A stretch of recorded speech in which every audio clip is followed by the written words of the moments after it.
All right, guys. Wow, we're on episode number 17. Learning does not end at school. We need to build respect, responsibility, and real world learning at home. Welcome back to the episode. This is episode 17, and today we are talking about something that has been on my mind a lot as a teacher, as an educator, and as someone who believes that learning is much bigger than a classroom.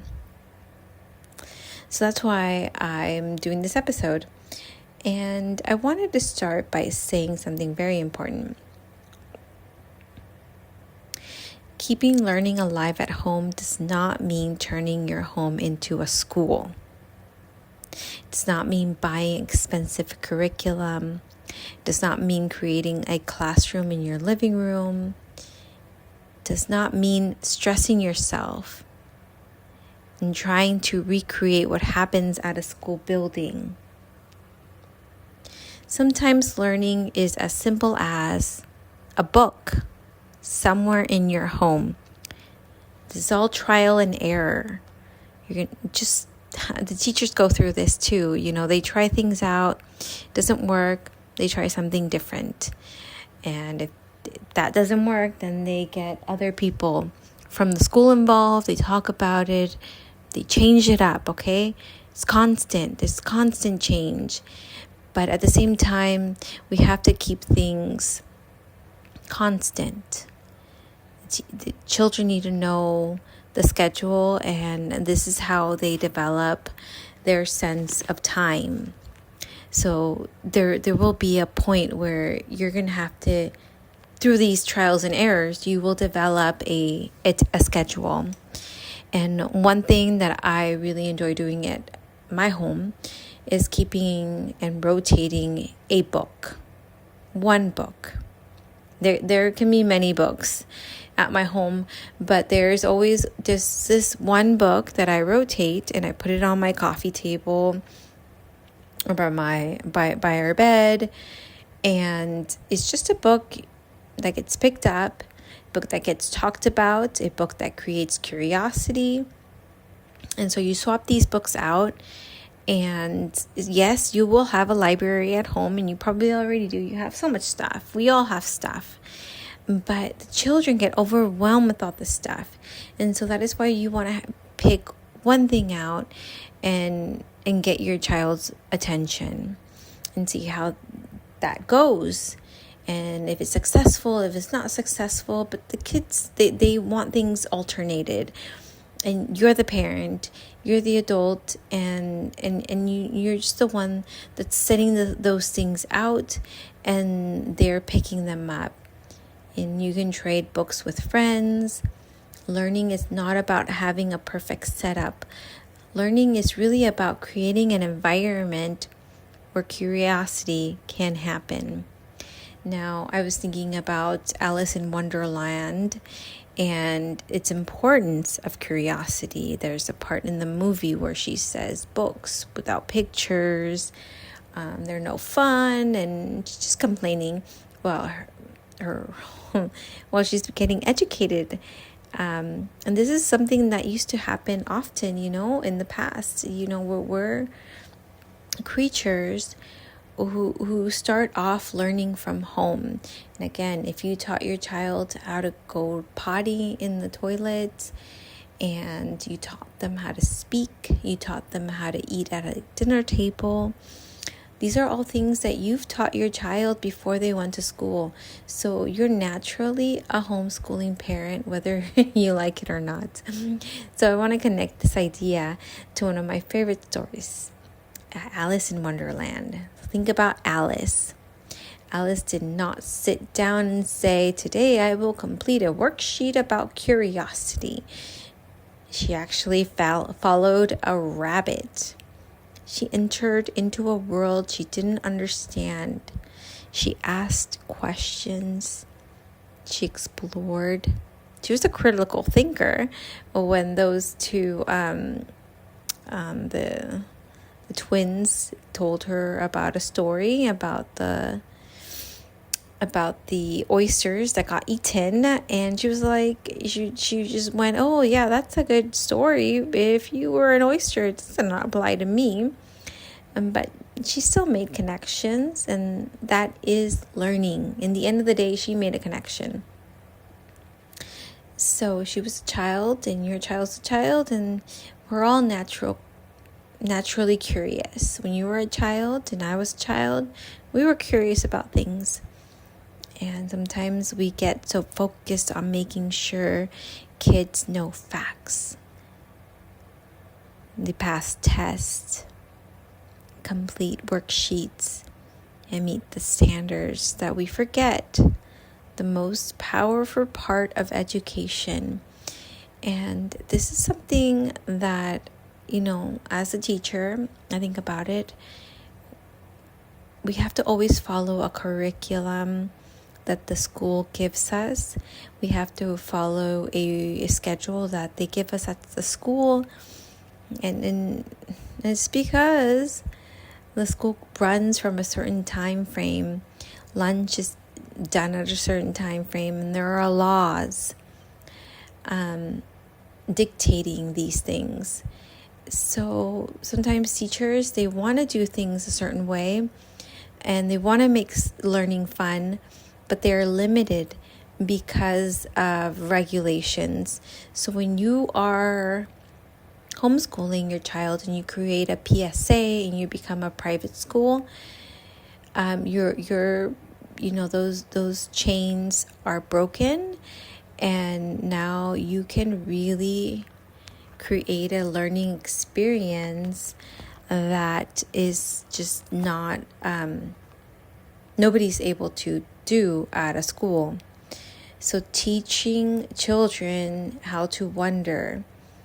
So when a child is asking why questions, all kinds of questions, like why do people believe different things? These kinds of questions are the beginning of learning.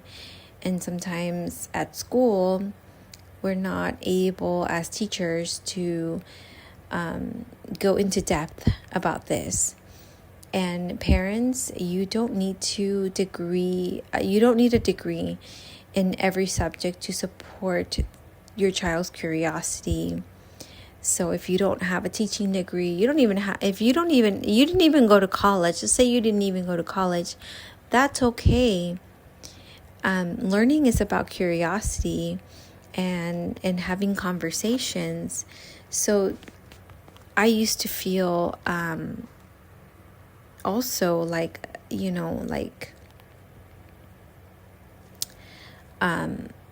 intimidated, because I was like, oh well, the teachers, they just know how to do it all, and I'm just a nobody. I can't do this. But no, it doesn't work that way. It's all about conversation and being with your family and needing time. And sometimes the best lesson happens when your child asks you something while you're just driving in the car. And sometimes the best lesson happens when you're cooking dinner. They learn so much, all kinds of stuff by just cooking.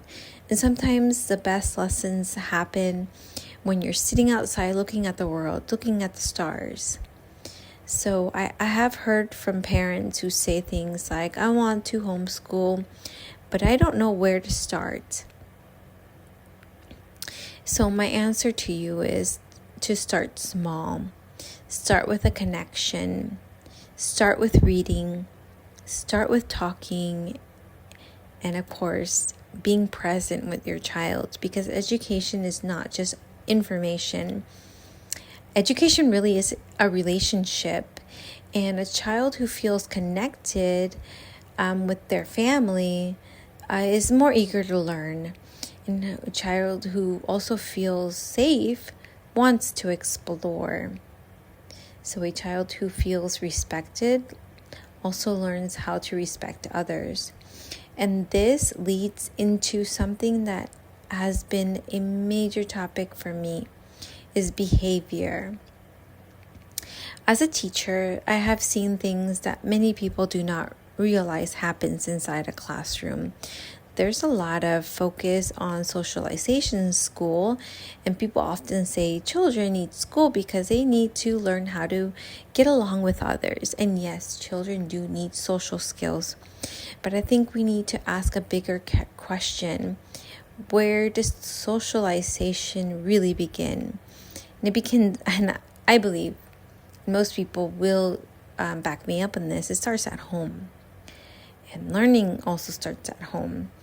And before a child learns how to work with strangers, they need to learn how to live with the people closest to them. That's their parents, their brothers and sisters, grandparents, cousins, the extended family. And because those are all first relationships they experience, these are opportunities to teach them how to be kind, share, use kind words, respect others. But sometimes the hardest place to practice those skills is at home. And that is actually where the practice needs to happen. This is where the children feel most comfortable, so they tend to act out the most sometimes. So if you see a child, your child, for example, is screaming at their siblings, or they're ignoring their parents, or don't know how to follow directions, those behaviors don't instantly disappear when they walk into a classroom. They actually come up, perhaps even more. They're magnified even more, and the older they get, sometimes the worse it gets. So there is another conversation we need to have. Classrooms today are very challenging. Teachers are seeing behaviors that go beyond normal childhood mistakes. I have seen students jumping on desks. I've seen them fighting, fights breaking out. And I've seen classroom where teachers are spending significant time managing behaviors instead of actually teaching. And sometimes they will say things like, well, you need to teach them how to be in a classroom. And so I just want to be clear here that children are still children. They are still learning, and they do make mistakes, and they do need guidance. But we also have to talk about responsibility. This classroom is a community. Every student deserves to learn. Every teacher deserves to teach. And every child deserves support to learn appropriate behavior. But when half of the class already know the expectations and how to be taught, and the other half of the class is still struggling with their management, this is a discrepancy, because it's just making our society fall behind, I believe. So one thing I've noticed is that sometimes there's this disconnect between home and school. At home, a parent sees everything. They see how the child is acting, the triggers, and how their child is. But when a child enters school, there's another adult seeing another side of the story. And sometimes parents hear one version of a story, and then the teacher sees another version. The truth becomes complicated. And children are very smart. They test boundaries. They figure out what works.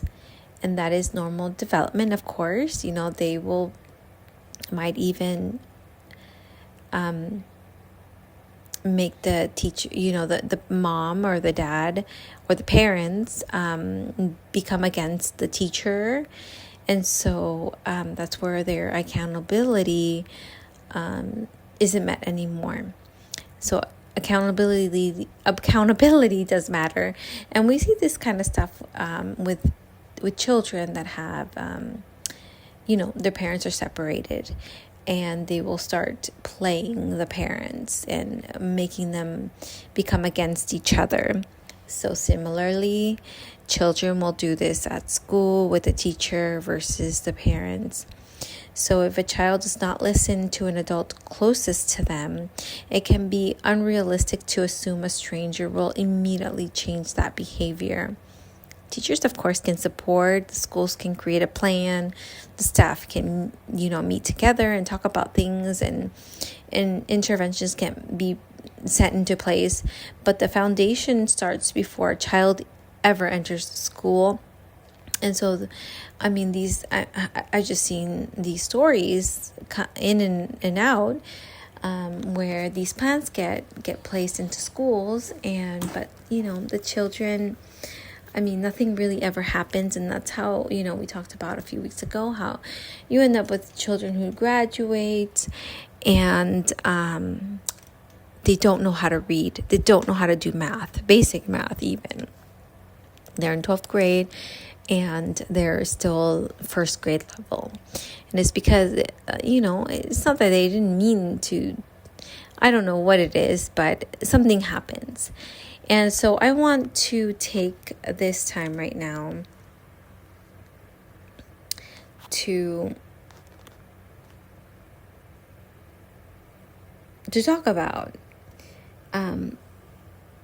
what learning is going outside of school.